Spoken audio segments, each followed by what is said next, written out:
Mapagpalang umaga po sa bawat isa. Good morning, good morning, good morning. Sorry po sa sobrang late. Um, Ngayon ay medyo busy po ang inyong lingkod, no, na nag-aasikaso ako ngayon ng nalalapit, no, excited kami sa nalalapit na Christian Women Community activity na gaganapin itong May. Ayan. Gayun pa man, no, hindi natin pwedeng ipagpaliban, no, itong ating gawain araw-araw. Kaya welcome, no, sa ating Seeking God in the Morning. Ayan, sa ating morning devotion. Tulad ng dati, bago tayo magsimula, tayo po muna ay yumuko at manalangin. Ama naming Diyos na makapangyarihan sa lahat, maraming salamat po sa napakagandang umaga na ito na kaloob mo sa bawat isa sa amin. Maraming salamat sa pagkakataon na muli kami ay magbubulay-bulay sa iyong banal na salita. Kasyahan mo po nawa kami ng iyong banal na Espiritu, Panginoon, at patuloy mo kaming gabayan sa aming gawain na ito. Paggabayan mo ang iyong lingkod, samahan mo po ako na maibahagi ko ang iyong mga salita ng tama at may kalinawan. Bigyan mo ako ng kalakasan, karunungan, Panginoon, gayon din ang lahat ng mga nakakasama namin, Panginoon, sa gawain ito. Mga nanonood ng replay ng live na ito, Panginoon, at hinihiling namin na patuloy mong palawigin, pagtibayin ang aming pananampalataya sa iyo at tulungan mo kami, Panginoon, na maging matagumpay kami sa aming lakad sa buhay Kristiyano, Panginoon. Hinihiling namin na lagi mo kaming samahan at lagi mo kaming gabayan. Gayon din ang mga mahal namin sa buhay na dumaraan sa mga pagsubok sa buhay at mga pagkakasakit. Patuloy mo po silang haplusin at pagalingin, Panginoon, at pagkalooban ng kalakasan na kailangan nila sa kanilang paglilingkod sa iyo, Panginoon. Dinadalangin din namin, Panginoon, na lagi mo po nawa kaming gawing karapat-dapat sa napakadami mo pong biyaya at pagpapala sa amin. At muli ang lahat ng ito'y dalangin namin sa matamis na pangalan ni Jesus. Amen. Amen. A blessed Wednesday morning po ulit sa bawat isa. Ayan, napakabilis ng panahon, no? We are already at the day 18 nitong ating topic na faith in action, no? The expedition, no? Expedition, faith in action. Ayan, at dahil nandito tayo sa ating week 3 na ang title ay The Sanctuary, no, bigyan ko lang kayo ng buod dito sa ating i-discuss na topic, no, itong araw na ito.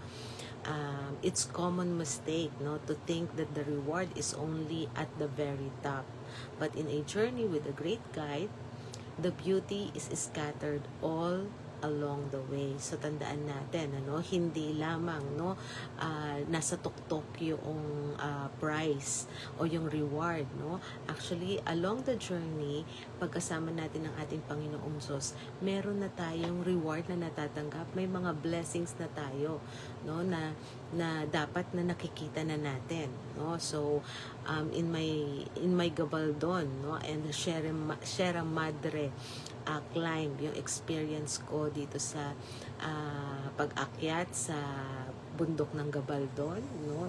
Isa sa bundok ng Gabaldon, at nung kami ay nagbabiyahe palagi sa Sierra Madre, I didn't have to wait, no, for the peak to see something amazing. Every few meters, the view change and open up. Okay? Lalo na dito sa Sierra Madre, habang papunta ka pa lang, napakaganda na ng view. Na-i-enjoy mo na yung view, no? This is the secret of mastering peace. Yan din ang maiko-connect natin dito sa ating topic, no? Enjoying the now even while we are still climbing. Ayan. So, a blessed morning kay Ading Shirley at sa lahat ng mga kasama mo sa iyong tahanan. Ayan. So, good morning sa iyo. Dito, no, sa ating day 18 na may pamagat na the view from the ridge. Ayan. Minsan kasi ang thinking natin, no, na pag nasa tuktok na tayo, doon lang natin ma-appreciate yung ating whole journey. Pero actually, along the way, mai-enjoy na natin siya. Kaya, so before we dive in, no, basahin muna natin itong ating the trail marker o ang ating Bible verse na pagbabatayan sa umagang ito na matatagpuan natin sa aklat ng Kolosas, Kapitulo 3, versikulo 2. At ang sinasabi, set your minds on things above, not on earthly things. Ayan. So, ilagak natin yung ating paningin, no, sa lahat ng mabuti. Ito yung nais ng ating Panginoong Diyos. So, pag sinet mo yung iyong isip sa mga bagay na nasa itaas, at ang binabanggit dito, no, yung bagay na ihinanda ng ating Panginoong Diyos para sa atin, no, yung buhay na walang hanggan. Ayan. At wag daw dito, no, sa andito lang, no, sa mundo. So, iset natin, no, yung ating mind sa eternal things. Ayan. Eternal life. Ayan. So, dito sa mundo, no, marami tayong mga challenges, no, marami tayong nararanasan. So, naranasan nyo na ba, no, yung pagod na kayo sa pag-akyat? Pero nang makarating kayo sa isang ridge o Tagaytay, no? Tagaytay pala yung tawag dyan sa ridge, no? Kaya siguro yung lugar dito sa amin na malapit sa amin ay Tagaytay, kasi pagka nandun, kahit wala ka sa pinakamataas na pwesto, nakikita mo yung ano, no? Yung volcano. Ayan. So, pag nakarating kayo, no, sa ridge o sa Tagaytay, bigla kayong napapawaw. Ayan. So, minsan, iniisip natin na sa summit o yung sa tuktok lang tayo pwedeng sumaya. Akala natin ang view ay para lang sa dulo, no, kahit dito sa ating ginagawa, ang feeling natin ang pinaka message nito ay nasa pang 28 days, no. Pero ang totoo, kahit hindi pa tayo naroon sa tuktok, we can already enjoy, no, the view as we ascend, no, habang tayo ay umaakyat, habang tayo ay nagmo-move forward, na-i-enjoy na natin yung view, no. So, mastering peace means finding joy in the middle of the climb. Every step with the Lord brings a view that becomes more beautiful every time, no? Naalala ko nga, ano, yung aming pag-akyat sa bundok ng Gabaldon. Habang nandun kami, habang umaakyat kami, inaaliw ko yung sarili ko dahil nga syempre tinatanggal ko yung kaba ko, yung takot ko. And then meron kaming mga nadadaanan ng mga farm. Nakakatuwa kasi una, ang nakapukaw ng attention ko, yung mga nalalaglag na mga bunga ng ng pomelo. Ang daming mga nalalaglag na bunga ng pomelo. Tapos sabi ko, anong gagawin diyan? Itatapo na ba yan? Sabi ko, parang parang hindi naman siya sira, no? Parang siguro sa dami lang. And then, meron kaming nakita na, na dalawang lalaki, namumulot sila. At naisip ko, baka sila yung may-ari ng farm. So, tinanong namin, sir, ano po bang gagawin nyo dyan? Itatapon nyo na ba? Or ibebenta nyo? Tapos sabi niya, hindi. Sabi niya, pinupulot lang namin. Sabi niya, kasi nga sayang. Pero pinamimigay namin. Gusto nyo ba? Sabi sa amin. So, nakakatuwa. Sabi niya, sige, pumulot na kayo. Kumuha lang kayo kung ilan yung kaya nyong dalhin. So, doon, nawala yung yung kaba ko, nawala yung takot ko, nalipat yung attention ko doon sa mga bunga, no? Ang daming pomelo. So, pumulot naman kami, yung kaya lang naming bitbitin. Imagine mo, no? Hirap na ako sa pag-akyat, pero na-excite ako pumulot ng pomelo. So, nakakatuwa na wala pa kami sa tuktok, pero nai-enjoy na namin yung aming paglalakbay. Nakikita ko na, no, yung blessing, no, dito doon sa aking tinake o pinili, no, na gawain, no, na talagang pinanindigan ko na aakyat ako kasama ng mga kabataan. So, noong nasa mataas na bahagi kami, no, ng aming paglalakbay, doon ko nakita na na ang higanting problema sa ibaba ay parang maliliit na tuldok na lang pala, no, kapag titignan natin mula sa itaas. So, tandaan natin, ano, don't be discouraged. So, if you feel you haven't arrived yet, no, ang bawat hakbang mo kasama ang Great Guide ay isang bagong perspective.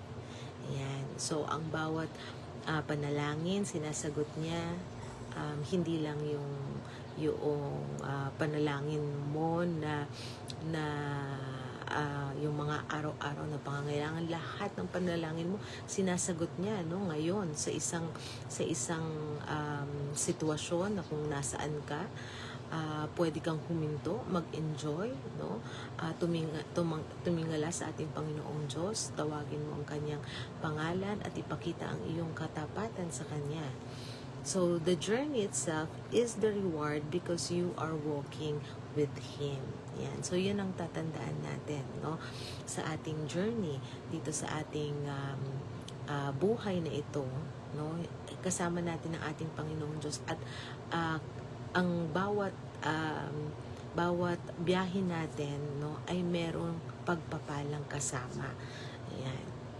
So, the walk with me breakdown or easy to understand dito sa ating morning devotion na ito. Una, the joy in the middle. Yan. So, wag nating intayin, no, na makarating tayo doon sa finish line para maging masaya. So, look around, no? Look around us, no? Kahit nasa gitna tayo ng trials, may view na ihinanda ang Panginoong Diyos para sa atin. Yan. So, yun ang tatandaan natin. And another is the progressive beauty. Yung habang umaakyat ka, habang paakyat ka ng paakyat, paganda ng paganda yung iyong view. Katulad nga ng binanggit ko kanina, no? Pag nandun ka na sa medyo mataas, kahit wala ka pa sa tuktok, pag lumingon ka dun sa iyong pinanggalingan, no, makikita mo dun sa ibaba, no? Wow, ang ganda pala ng view, no? Makikita mo yung mga bahay doon, mga maliliit na bahay. Katulad nung nandun kami sa may Maria Aurora, meron kaming inakyat doon. Hindi naman ganun kataasan na bundok, no? Pero nagpa-picture kami kasi merong nakalagay doon na Maria Aurora, no? Parang tower kasi yun, tower na, kumbaga, pagka nandun ka sa taas, makikita mo yung buong Maria Aurora. Ayan, so, napakagandang view, ano. Nagstay nga kami doon. Madali lang naman akyatin, parang wala pa yatang 30 minutes nakaakyat na kami. Pero doon talaga sa itaas, parang napaka-presko, no? Pero actually hindi pa yun yung pinakamataas na bundok. Kumbaga isa lang yun, no? Isa lang yun sa mataas na naakyat namin doon, no?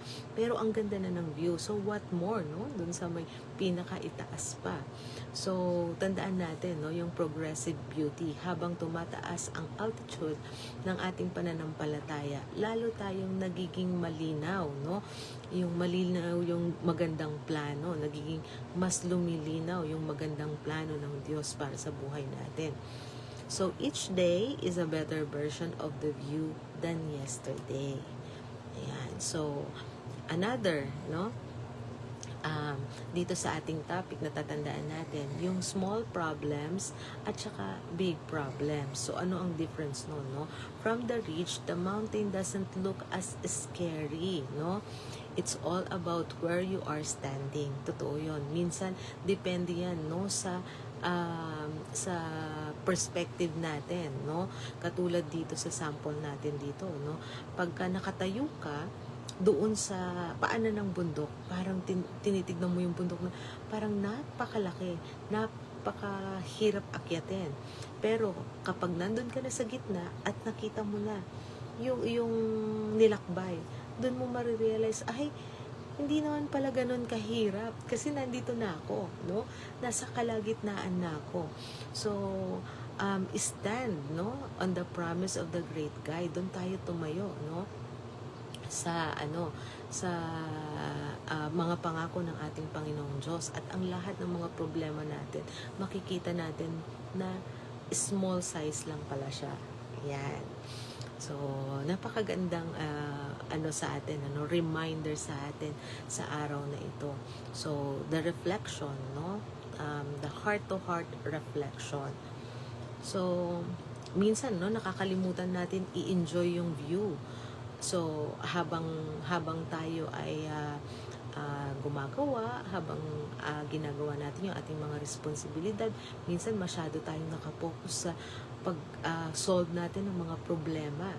So, ito yung ating reflection ngayon. So, nakalimutan mo na bang mag-enjoy sa view dahil masyado kang nagmamadaling makarating sa summit o sa dulo ng iyong problema, no? Yung katulad na yun, masyado tayong gusto na natin ma-solve agad lahat ng ating mga pinoproblema. So, minsan hindi na natin na-enjoy yung small talks, small chats, yung mga ganyan. So, ano ang magandang bagay na nakita natin sa ating buhay, no? After nitong topic na ito, no? So, kahit hindi pa tayo tapos sa ating pag-climb, nagpapatunay na kasama na natin ang Panginoong Diyos. So, ano yung ating ano ang ating nakita, no, dito sa ating buhay ngayon na nagpapatunay na kasama natin ang ating Panginoong Diyos?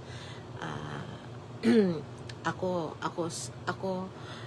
marami din akong mga nalagpasan, no, na mga problems sa buhay ko, at pinagpapasalamat ko yun sa Panginoong Diyos dahil alam kong hindi ko yun malalagpasan kung hindi siya ang nagbigay sa akin ng kaisipan, no, at saka ng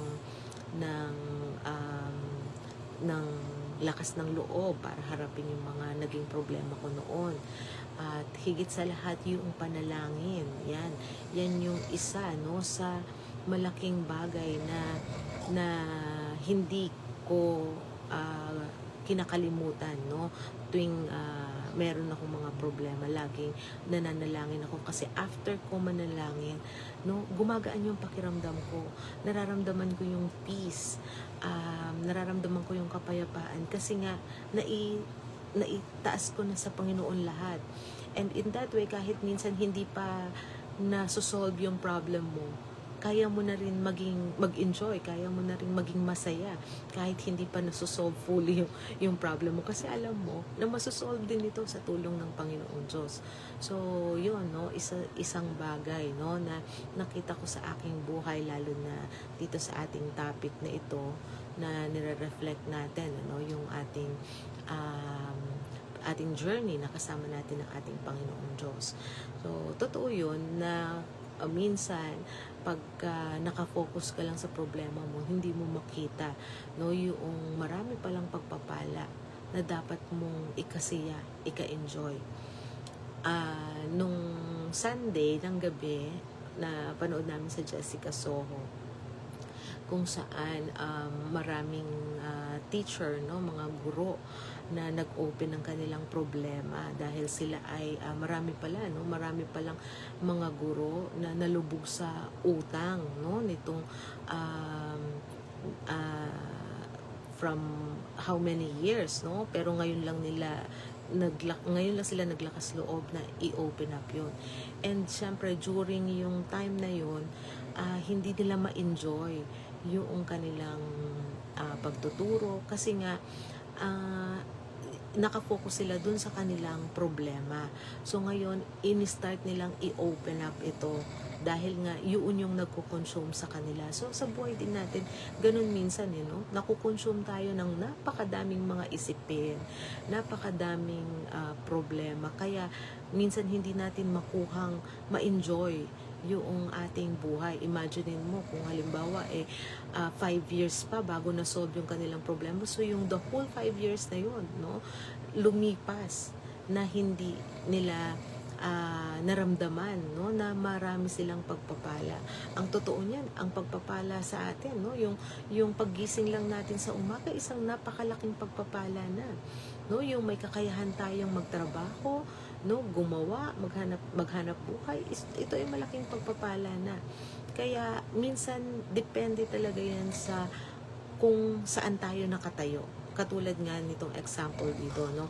Kung ikaw ay nakatayo ka sa harap ng bundok na ang tingin mo napakalaki, pero kung nandun ka na sa gitna, no?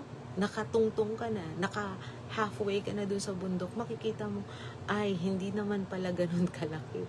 Hindi naman pala ganun kahirap, no? Kasi na-conquer mo na yung kalahati. So, ngayon dito sa ating morning devotion, no? We have conquered so much already. Kasi nandito na tayo sa third week and nasa middle of the week na tayo. At day 18 na. Kaya, we have 10 more topics to go, no? At sobrang excited ako na marating natin yung summit ng topic na ito, yung dulo ng topic na ito. Ayan, and gayon din, no? Excited din ako sa mga nalalapit na mga activities sa church. Ayan, and I hope na patuloy tayong i-bless ni Lord, gabayan tayo, at tulungan tayo, no, sa mga gawain natin, responsibilidad natin sa buhay, at patuloy na i-focus niya yung ating paningin, no, sa lahat ng mga mabubuting bagay, no. Lahat i-focus natin katulad ng itong ating verse, no. Set our mind on things above and not on earthly things. Ayan. So muli, a blessed morning po sa bawat isa. At bago tayo magtapos dito sa ating morning devotion, tayo po ay yumuko at manalangin. Ama naming Diyos na makapangyarihan sa lahat, maraming salamat po sa paalala mo sa amin, sa napakagandang lesson, Panginoon, na aming natutunan sa umagang ito, na kailangan naming i-focus ang aming mind on things above and not on earthly things. Tulungan mo, Panginoon, na kami ay magkaroon ng tamang perspective sa aming buhay, na imbis na makita namin yung napakalaking problema na minsan na kinakaharap ng bawat isa sa amin, ay ang makita namin, Panginoon, kung gaano nakalayo ang narating ng bawat isa dahil ikaw ang aming kasama. Tulungan mo, Panginoon, na lagi naming bilangin ang napakadami mong biyaya at pagpapala sa amin. At Ama, hinihiling namin na patuloy kang manguna sa gawain na ito. Patuloy mong pagpalain ang bawat isa sa amin. Gayon din ang lahat ng mga nalalapit na activities ng church, Panginoon, lalo na dito sa Christian Women Community at sa BBS, Panginoon. Ikaw po nawa ang manguna at magpala sa bawat isa sa amin at sa lahat ng mga manggagawa, Panginoon, na maaatasan, Panginoon, sa gawain na ito. At Ama, muli, ipatuloy mong linisin ang aming puso't isipan at lagi mo po nawa kaming gawing katanggap-tanggap sa iyong banal na harapan. At muli ang lahat ng ito'y dalangin namin sa matamis na pangalan ni Jesus. Amen. Amen. A blessed morning po ulit sa ating lahat, and see you tomorrow sa ating pagpapatuloy nitong ating Faith and Action, the expedition, no? Faith and Action week 3, no? At the Sanctuary, yan yung title natin ng week 3, the Sanctuary.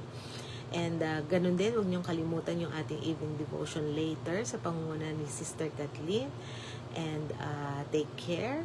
To God be all the glory. God bless.